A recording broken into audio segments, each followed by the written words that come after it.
What kind of, this is something I asked the other two guys too, but what kind of, I mean, I guess since it has an effect on you, it has an effect on the band, but what kind of effect do you think Frances Beans had on Nirvana, I guess?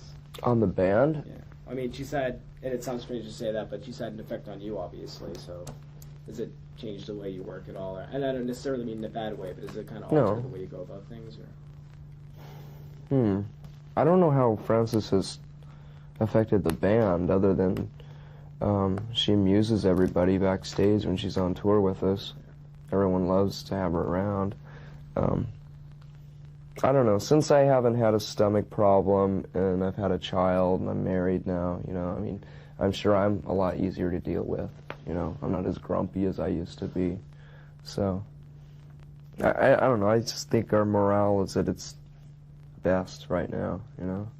It's just, everyone just gets along. I mean, we've always gotten along. We've never really fought. I don't think we've ever gotten into a shouting argument with one another, you know. We're pretty passive-aggressive, but now there are no bad thoughts about one another behind each other's backs at all, you know. It's like, I couldn't be happier right now. Dave was saying he was happy that you had one first and everyone else wants to have one now, so you can kind of be their guinea pig. First one. Yeah. Well, good. Then they can start babysitting. So last time, there were no lyrics with Bleach, and last time you waited for the Lithium single. Have you kind of had to change your part about putting lyrics on the record? Yeah, I think I've just become more comfortable with them. And I'm just a bit more proud of them than I always ever have been before. You know? I know you don't like talking about what the songs are about, but is it important for you so that people can see the lyrics and figure, you know, get their own interpretation of the songs? Or? Well, it was important for me to have everyone read the lyrics for this album because although no one wants to believe it, I went out of my way to not put very much of my personal life into it. I especially focused on not writing about all the crap that's been written about us. I didn't want to be thought of as bitching and complaining in any of these songs. And it turns out that there may be one or two lines in a song here and there that could be, you know, could be thought of as something that relates to my past life, but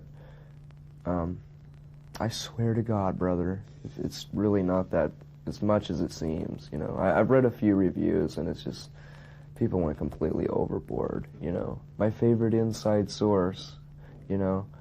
So the song is about rape, right? But that one line doesn't mean that song is about me. It isn't about me being raped by the media or anything. It certainly isn't, you know. But because that one line is in there, a lot of people have thought that that's what the song is about. Well, it probably wouldn't be completely unfair for people to say that when maybe the opening line of the album, I mean, not necessarily about that particular subject, but it seems like you're looking back a little bit on Nevermind Mania. Oh, on Scentless Apprentice, yeah. Just those few lines, though, just the first few lines. But then the rest of the lyrics don't have anything to do with the band or my ideas about the band at all. Do you sometimes take from a couple of different situations or a couple of different people that have nothing to do with each other in the same song, or is it? Wait a minute, did I say Serve the Servants or Scentless Apprentice? Oh, I meant to say Serve the Servants. You Okay. want to do that again? Or? Yeah. What was the question again? Well, what did I say? People, I totally went by me too. But people, I guess, interpreting things as being, you know, from your experiences, and I mean, it can't really be unfair with the opening line of the album. Yeah. Well, Serve the Servants is not about. I mean, the first opening lines that say "Teenage angst has paid off well. Now I'm bored and old."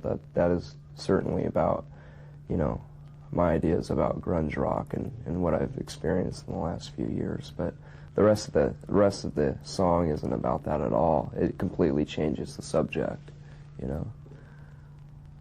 Paul Westerberg. Yeah. I'm gonna wait for this. Oh, okay. Can we key change it? Yeah. Okay. Morse. Paul Westerberg was saying once, where